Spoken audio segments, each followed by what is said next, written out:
C'est une discussion que j'ai eue très très vite, je crois la première fois que nous nous sommes vus, avec Christophe et Karine Détinger. Parce que tu sais, il y avait eu l'accusation qu'il avait liké une photo de Marion Maréchal Le Pen et que donc avec en plus sa tête comme ça, c'était forcément un facho. J'ai eu des paroles parmi les plus touchantes que j'ai reçues de toute ma vie des deux sur les discriminations et sur leur horreur absolue des discriminations. Lui, il est yéniche.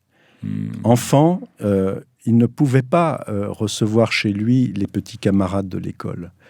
Il a vécu, évidemment, à son dépens, ce que c'est que d'être discriminé pour des raisons ethniques.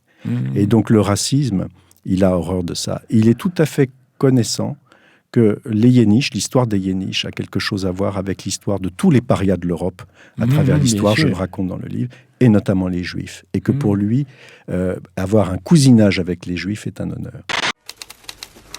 La jeunesse, avenir de notre pays. Celle-ci doit être gaie, libre et saine. C'est pour cela qu'œuvre depuis 50 ans la Fondation suisse Pro Juventute. Depuis 1912, le but de ses activités multiples n'a pas varié.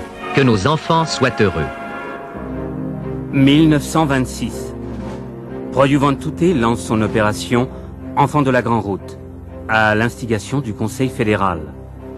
Ce sont des centaines et des centaines d'enfants arrachés à leur famille. Nous avons décidé de vaincre le mal du nomadisme à sa racine, chez les enfants, par des mesures éducatives et systématiques. Pendant près de 50 ans, l'institution Pro Juventute va mener en toute impunité une guerre totale contre des nomades, des Yéniches, qui sont pourtant tous de nationalité suisse.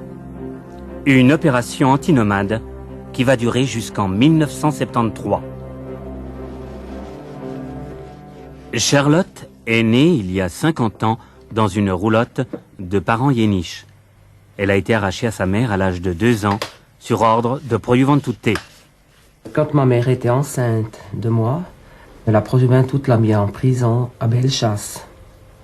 Jusqu'à 1 mois avant la naissance, ensuite ils l'ont mis dans une pouponnière dans le canton de Obald.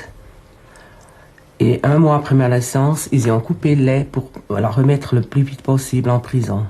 D'ailleurs, ils ont fait la même chose déjà 3 ans auparavant avec mon frère. Les enfants, les parents récalcitrants, étaient placés dans des prisons.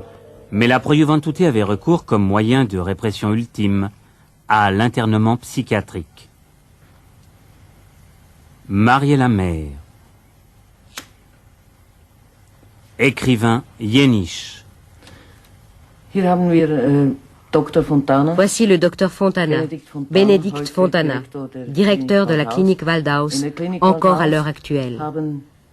Au moins la moitié de ma famille a passé des mois dans la clinique Waldhaus, pour la seule raison qu'ils étaient yéniches et que Pro Juventute voulait les empêcher de vivre en yéniche. Ici, on leur a fait des électrochocs. On les a traités au neuroleptique. On les a lobotomisés. Ici, on a pris la responsabilité de les stériliser. Les femmes, en premier lieu. Dans cette clinique, on a détruit toute ma famille.